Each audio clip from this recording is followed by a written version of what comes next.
Baik, selamat pagi teman-teman sekalian. Kembali lagi sama saya Rahmat Pratama, peserta Latsar A30 dari Pusbangkom Jogja. Balik lagi di podcast perdana A5, tapi bukan Wagyu. Hari ini kita bakal banyak bahan nih soal isu-isu kontemporer.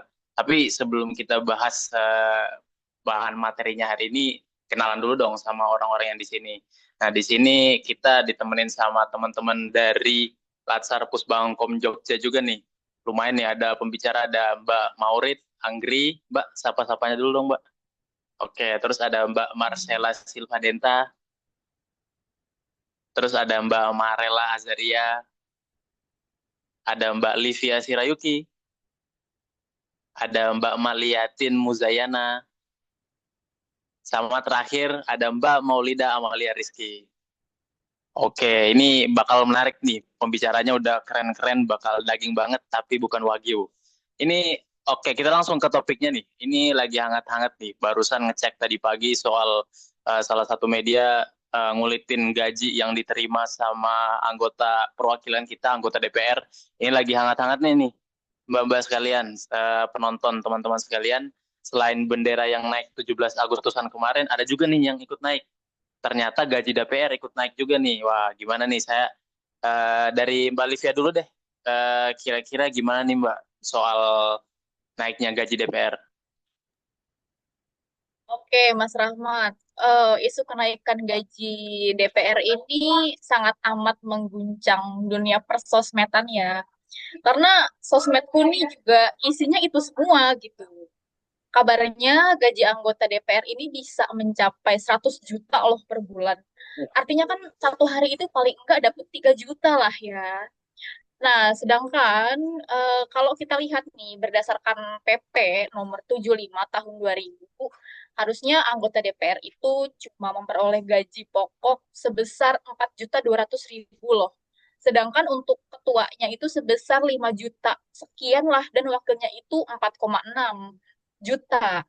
Tapi kan itu baru gaji pokok ya, belum dengan tunjangan-tunjangannya. Besaran tunjangan tentunya berbeda sesuai dengan jabatannya, yaitu semakin tinggi posisi maka semakin besar pula ya jumlah tunjangannya gitu. Karena berdasarkan surat Menteri Keuangan nih nomor S 520 garis miring MK 02, em, tunjangan kehormatan buat ketua badan atau komisi nih misalkan ditetapkan sebesar 6,6 sekian juta lah. Terus untuk wakilnya sebesar 6,4. Terus ada juga nih tunjangan komunikasi intensif. Coba. Itu mencapai 16 juta sekian gitu loh. Ya intinya sih sangat apa ya, sangat nggak etis aja gitu loh. Untuk isu ini itu muncul, mengingat katanya kan negara ini juga lagi efisiensi gitu. Tapi tiba-tiba isu ini muncul begitu aja tuh sangat amat nggak etis sih, Mas, menurut saya pribadi ya. Wah, Mbak, coba tadi saya balik lagi nih, 3 juta per hari ya tadi disebutin ya? Iya, betul. Isunya seperti Wah, itu. Karena kalau 100 juta per bulan kan paling enggak satu hari itu 3 juta gitu loh. 3 juta per hari. Saya saja gapok gak nyampe Iya, segitu sebulan loh. Sebulan. 100% pun gak nyampe. Gimana kalau 80% ya? Tapi kan kita syukuri aja nih gaji yang kita terima ya. Nah, itu wah betul. ini gimana nih 3 juta per hari. Ya, tapi kita lanjut lagi deh nih sama Mbak Maurid. Mungkin ada info-info nih. Tadi 3 juta per hari. Terus ada apa tuh tunjangan kehormatan. Kira-kira gimana nih? Kita emang kalau yang nggak terima tunjangan kehormatan apa nggak dihormatin apa gimana? Atau mungkin Mbak Maurid ada info-info lebih nih soal kenaikan gaji? Silakan Mbak. Enggak, kehormatan gak usah dicari di dunia kali ya. Nabung amak aja untuk surga gitu ya. Oh, Tapi betul betul. nyambung Mbak Livia kali ya. Kalau 3 juta kan ya sangat-sangat besar ya kalau dihitung per hari. Kalau per hari, kalau per bulan kecil lah. Tapi isunya ini kan nggak sampai di situ aja. Jadi kalau itu anggota DPR dapat kenaikan gaji, sekarang itu DPR-nya langsung klarifikasi. Biasalah ya, ada isu dan ada klarifikasi. Itu nggak pernah lah berjalan berbeda arah, pasti searah. Jadi Yang bikin ramai itu karena ada perubahan skema fasilitas juga tuh. Jadi selama ini kan anggota DPR biasa tinggal di rumah dinas, tapi sekarang fasilitasnya dihapus. Nah, sebagai gantinya itu ada tunjangan rumah sih, 50 itu Mas. Bayangin dia juga sebulan tunjangan rumah. Wah, gila, sih gede ya. Nah, karena bentuknya tunjangan, jadi memang peningkatannya besar. Mungkin itu makanya jadi 100 juta kali itu ya. Padahal menurut mereka itu bukan kenaikan gaji pokok atau tunjangan lain, melainkan pengalihan dari fasilitas rumah yang sebelumnya sudah ada. Nggak tahu sih benar atau enggak. Cuma ya wajar ya kalau kita sebagai publik heboh. Soalnya kalau dengan angka 50 juta per bulan aja udah heboh gitu ya. Kalau kita gini 3 juta per hari. Nah, kalau dikaitkan dengan isu kesejahteraan masyarakat ya masih banyak PR-nya. Jadi meskipun DPR merasa itu bukan kenaikan gaji, di mata publik tetap aja terkesan kayak ada penambahan pemasukan yang fantastis. Mungkin karena itu kali ya Mas jadi viral. Setuju sih Mbak, ini jadi kayak lebih apa ya, katalisatornya lah soal yang katanya kenaikan gaji. Tapi saya emang baca sih kalau kata Bu Puan itu dikonversi aja, jadi mereka nggak terima rumah tapi dapat tunjangan rumah. Tapi kan kalau kita baca-baca lagi nih, misal kayak apa, bantuan listrik kalau saya nggak salah. Pertanyaannya, apakah orang-orang di sana itu butuh bantuan? Sebenarnya yang butuh bantuan di negara ini siapa sih, kan kayak gitu ya. Terus ya, oke, gaji DPR naik, ini makin menguatkan trickle down effect ya, di mana kita ini di Indonesia ya 50% ke bawah sama kalah sama yang 50% di atas, apalagi kalau dipersempit lagi kerucutnya. Nah, itu berarti makin membuat ketimpangan pendapatan kita di Indonesia ini makin gede. Saya selanjutnya mau ke Mbak Maulida dulu deh. Gimana Mbak ini soal ketimpangan atau gap dari pendapatan kita nih yang mulai melebar?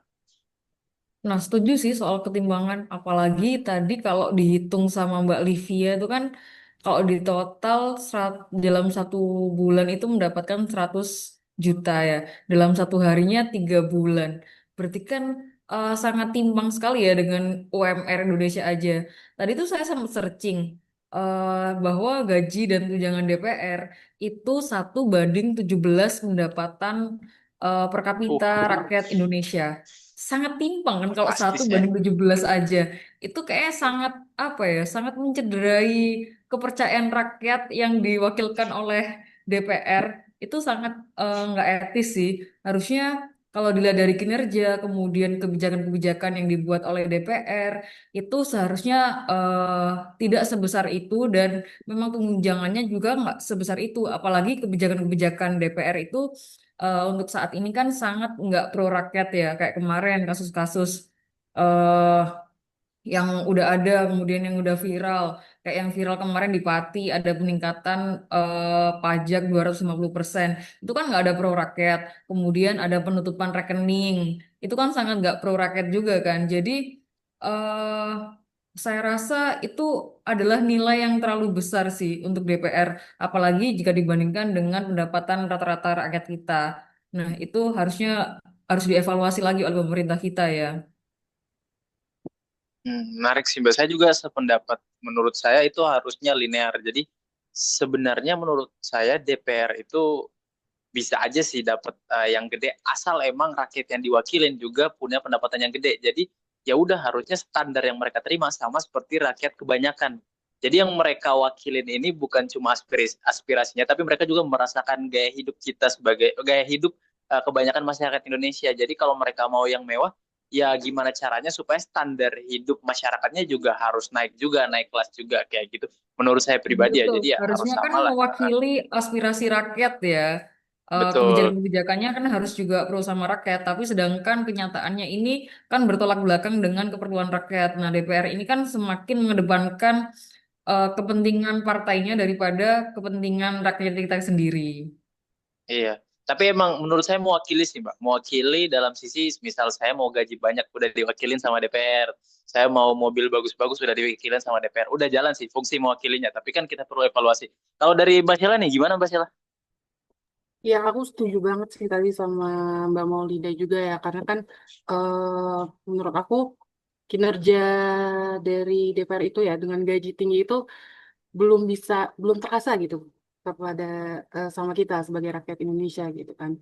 Kalau kita lihat dari kondisi Indonesia saat ini, hasil kinerjanya itu masih banyak masalah. Misalnya kayak di pendidikan, kesehatan, dan lapangan kerja aja tuh masih banyak yang terbengkalai masalah-masalahnya gitu loh.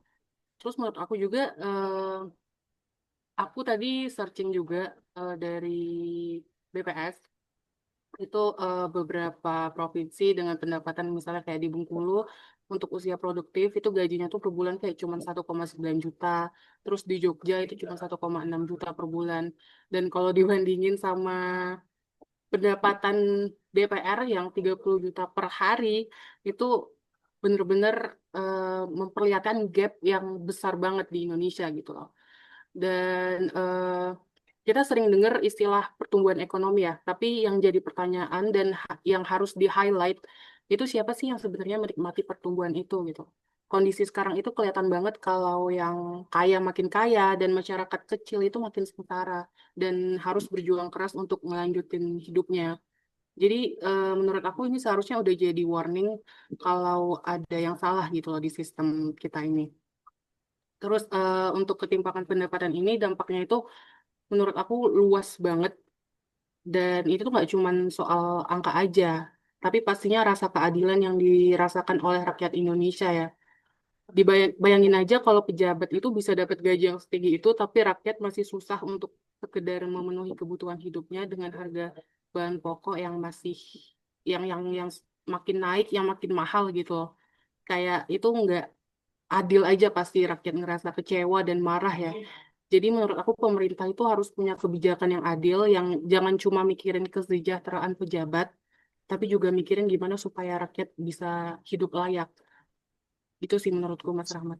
Setuju sih Mbak. Jadi emang perwakilan-perwakilan kita di Senayan ini ya harusnya sadar lah karena mereka begitu kesejahteraan, bisa dibilang kesejahteraan naik, gaji naik, kesejahteraan naik, tapi justru sekarang masyarakat merasa loh daya tekan, daya ekonomi, daya belinya yang kurang, kesulitan sana sini. Kita masih banyak dengar kasus orang harus ya mungkin ada yang apa ya mencuri atau segala macam, itu kan karena tekanan ekonomi juga beberapa.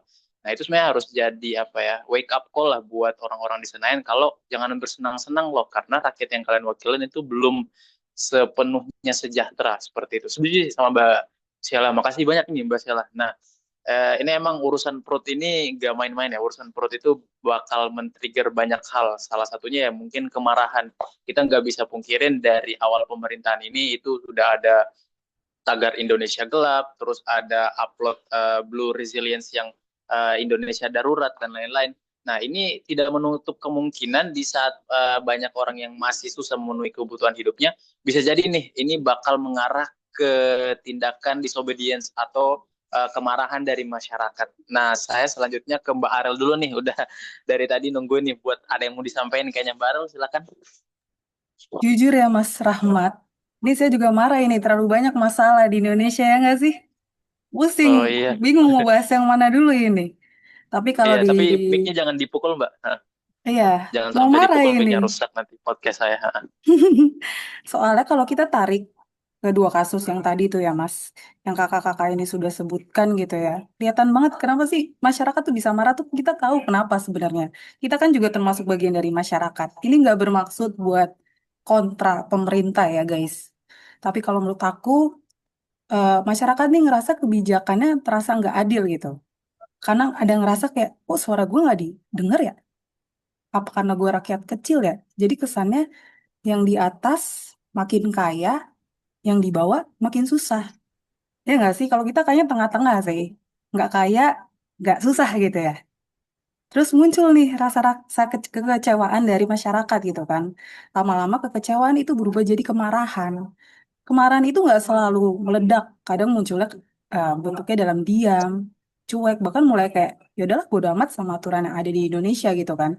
Kayak udahlah tutup kuping aja sama apa yang ada. Beberapa orang pun tentang permasalahan kabur aja dulu tuh sebenarnya ada yang nyimak, ada juga kayak ya udahlah, lu kalau mau kabur kabur aja. Yang penting gue di Indonesia masih oke lah, masih so-so aja gitu kan. Terus bukan karena rakyatnya nggak ngerti hukum, Tapi karena mereka tuh ngerasa udah nggak punya ruang buat didengar. Terus ketika kepercayaan ke pemerintah mulai luntur, orang-orang mulai nih cari cara buat nyuarain keresahan mereka, entah lewat aksi, konten, atau sekedar ya udah ngobrol aja sindir-sindiran di tongkrongan gitu kan. Biasalah anak muda. Tapi di balik semua itu ada satu hal yang nggak boleh dilupain sih kalau menurut aku. Kemarahan masyarakat itu muncul karena mereka masih punya harapan. Mereka tuh pengen rasanya didengar, pengen ada perubahan, pengen juga ada keadilan. Jadi kalau suara-suara ini terus diabaikan, jangan heran kalau makin banyak yang milih buat jalan sendiri di luar sistem ya nggak sih? Karena buat mereka, kalau nggak sekarang ya kapan lagi? Gitu sih pendapatku, Mas.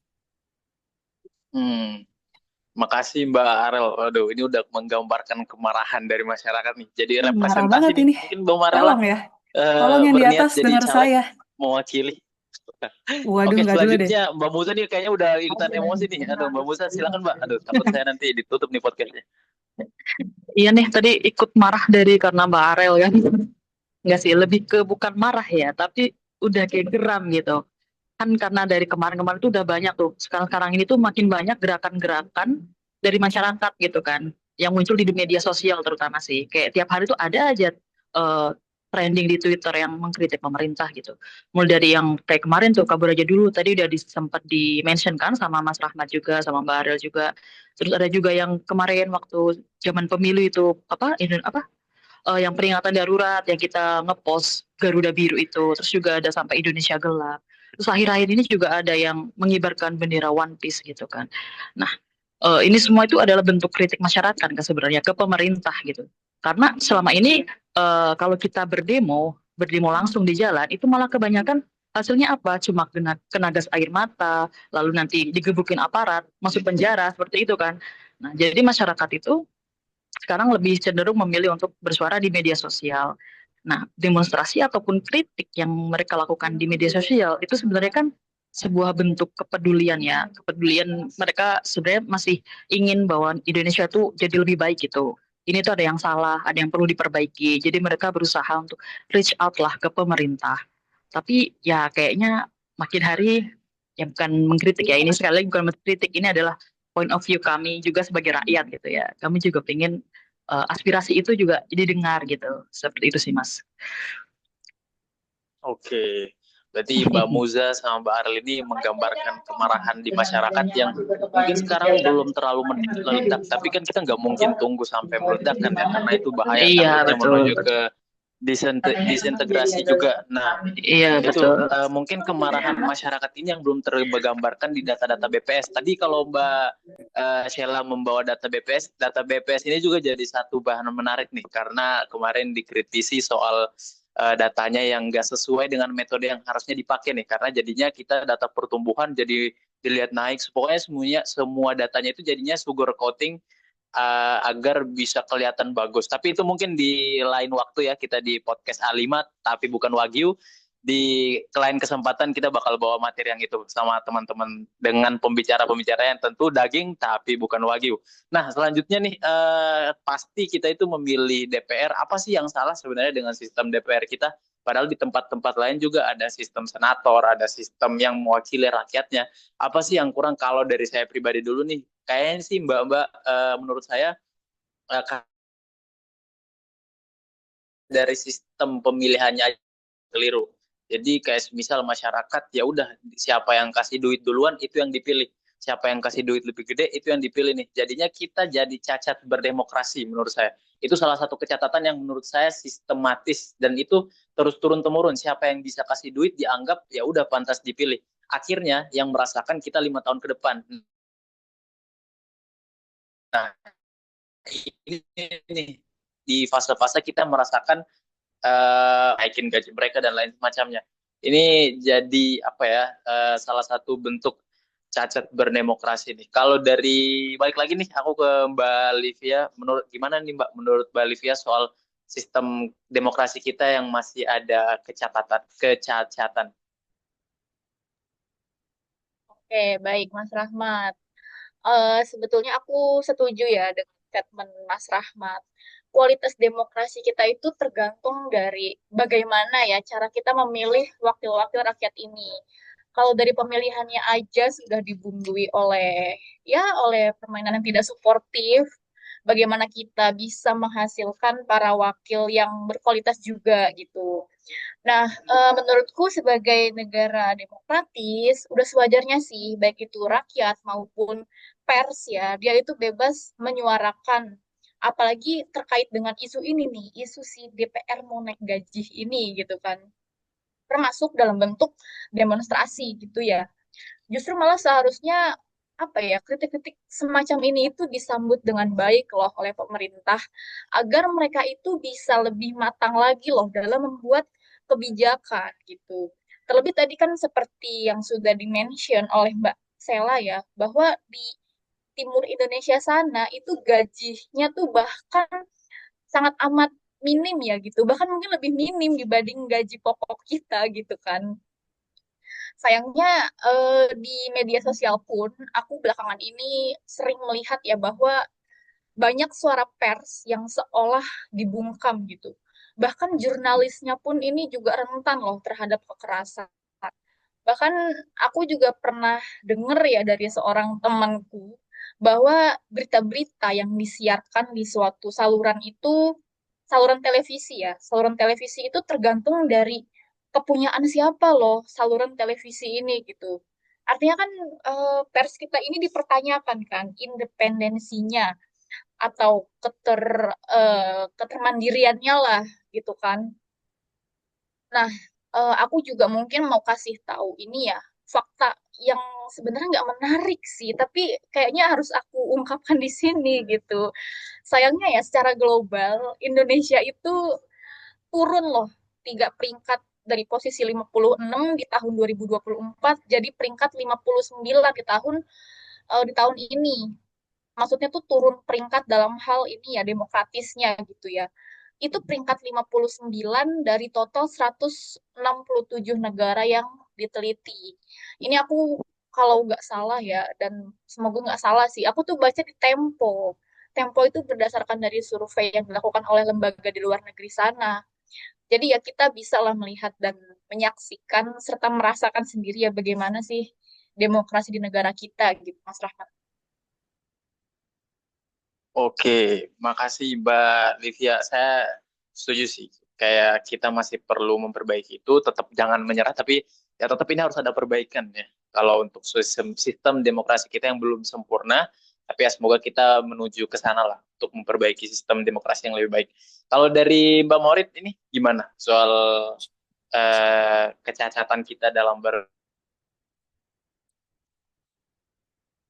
Iya, kalau bicara kecacatan ya dari cerita Mbak iya, ini Bang, Mali kelihatan ya semuanya cacat gimana. Nah, karena memang praktiknya memang proses yang terjadi dalam birokrasi ini ya tidak sesuai sama ideal. Contohnya kayak yang disebut Mbak Lisi ya, pemilu, habis itu tidak ada kedengaran lagi suara rakyatnya, politik uang, bahkan membuat demokrasi lebih mirip transaksi ketimbang aspirasi gitu ya. Jadi itu kan menunjukkan betapa cacatnya Indonesia. Belum lagi wakil rakyat yang harusnya nyambungin suara masyarakat malah sibuk dengan kepentingan partai. Banyak kasus lah Mas, ternyata tidak hanya di luar, bahkan di dalam PU mungkin ada juga kali ya. Semoga tidak ada, tapi rasanya mungkin saja ada kalau misalnya masih secacat itu.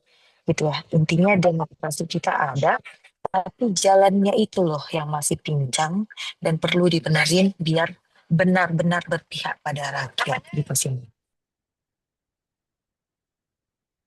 Oke, terima kasih Mbak Morit.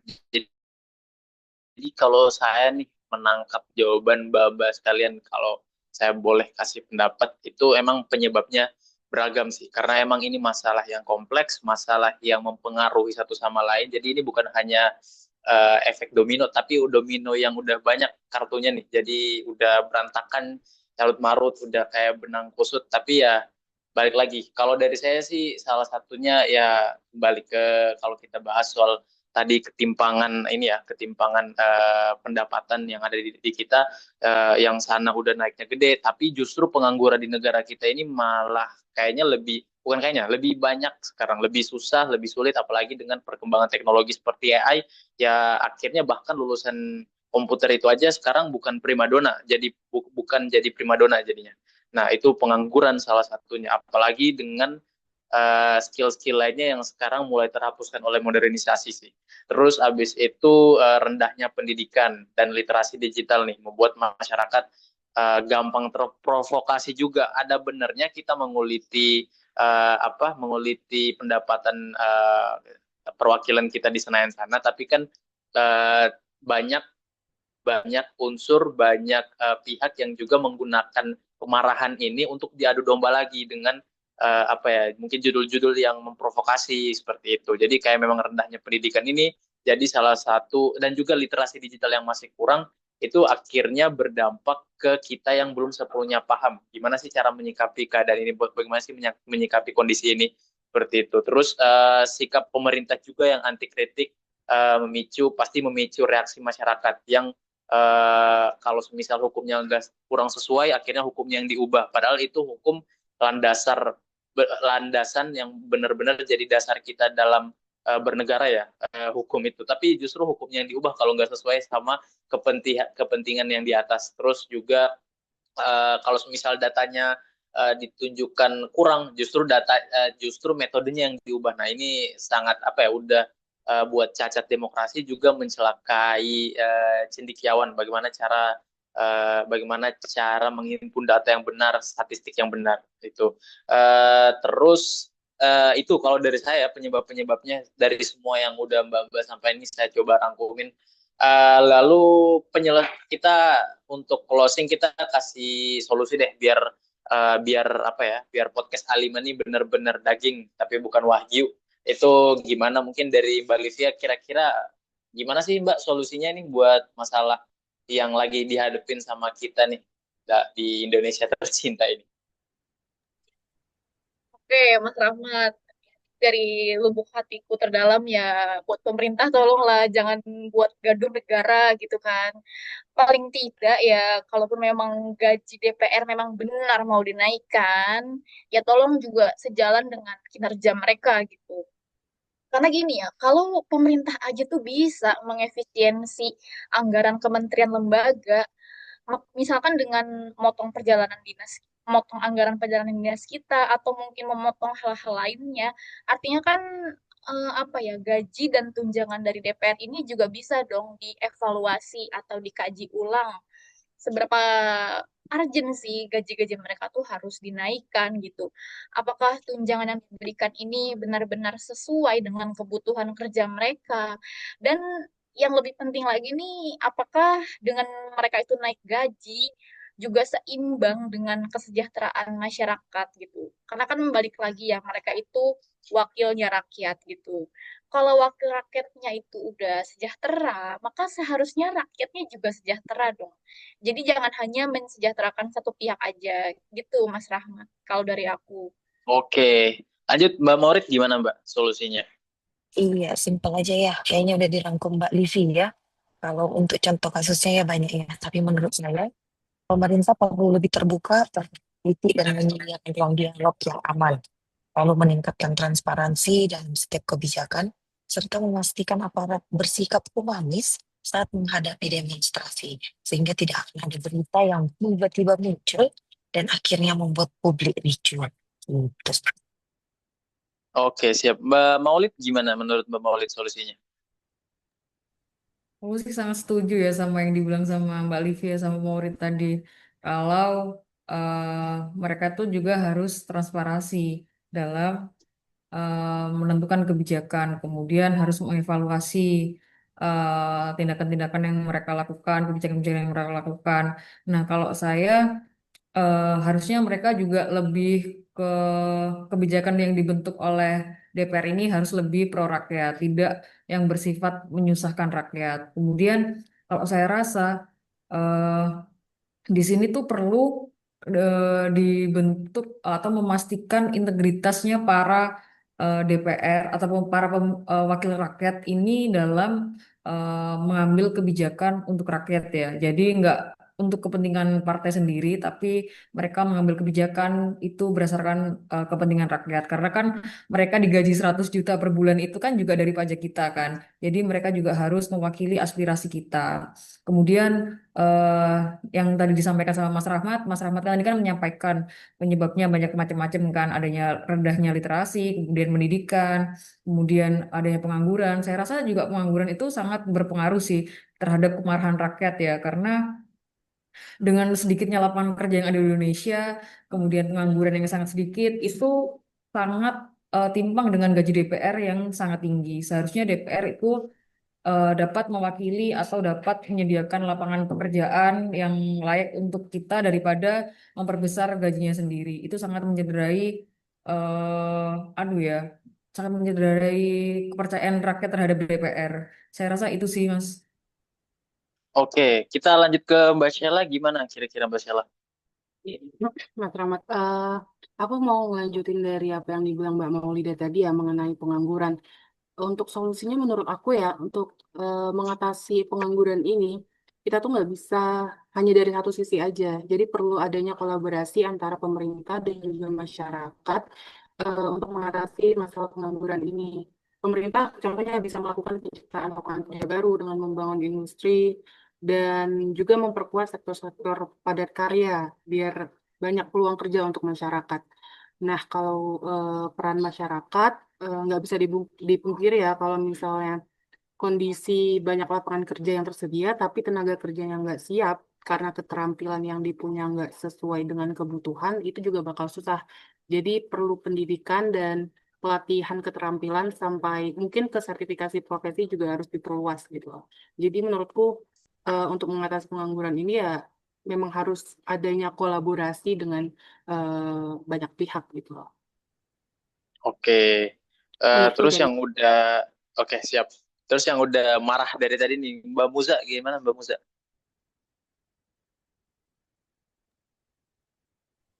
Kalau dari aku sih lebih condongnya melihat dari akar permasalahan utama ya, yaitu dari pendidikan dan juga dari rendahnya literasi digital masyarakat gitu. Jadi mungkin kayaknya pemerintah juga perlu menaruh perhatian lebih di sini gitu. Pemerintah dan juga masyarakat. Tapi lebih ke pemerintah sih, karena kan salah satu amanah konstitusi itu untuk mencerdaskan kehidupan bangsa ya. Salah satunya juga meningkatkan literasi digital seperti itu sih. Ya bisa dimulai dari campaign di sosial media atau sosialisasi ke sekolah-sekolah gitu. Bisa jadi langkah awal lah. Oke, makasih Mbak Muza. Terakhir nih, dari yang udah paling marah, Barel. Singkat aja Barel, jangan diluapin semua emosinya. Silakan Barel. Jujur saya masih marah ini, Mas. Oh, Kalau dari ya tapi saya mix-nya jangan di simple. ini. Kalau dari saya simpel banget nih Mas Rahmat. Ada lirik lagu yang bilang, karena wanita ingin dimengerti. Sama guys, Oh kayak yes. rakyat, kita tuh cuma mau didengar, dimengerti sama pemerintah. Tapi apa? Kita harus adil, kita harus bijak. Jangan semua-muanya tentang rakyat, semua-muanya tentang pemerintah. Jadi kita semua harus bijak dan adil buat semuanya. Sama kan kita di sini banyak wanita nih, banyak dayang-dayangnya Mas Rahmat. Kita paling senang kalau kita tuh dimengerti, didengar oleh para kalian. Pria-pria ini sama rakyat juga Mas, tolong ya didengar dan dimengerti. Mbak jangan dibawa ke sana. Mungkin itu Ya di maaf. segmen podcast A5 tapi bukan Wagyu di yang lain. Oke? Ya, Oke, udah terwakilkan ini Mbak Arel emosinya sama teman-teman saya nih yang luar biasa keren berenam nih udah nyampein pendapatnya. Saya rasa udah cukup banyak ya, cukup alot juga kita udah bahas banyak hal nih soal mulai dari naiknya gaji DPR, terus ketimpangan, terus bagaimana udah mulai ada arah-arah untuk disobedience dari masyarakat, terus kita juga udah bahas dari segi apa ya, dari segi pengangguran dan lain-lain lah. Saya rasa udah cukup daging, tapi bukan apa? Wagyu Tapi Mas, bukan Wagyu. Wagyu. Tolong Wagyu, kirim ke rumah ya Wagyu. Wagyunya. Oke. Jangan lupa terasa teman-teman udah 40 menit kita podcast ini nanti bakal banyak bakal banyak hal yang bakal kita bahas lagi di podcast-podcast selanjutnya. Jangan lupa subscribe di podcast A5 tapi bukan Wagyu. Terima kasih teman-teman. Selamat beraktivitas.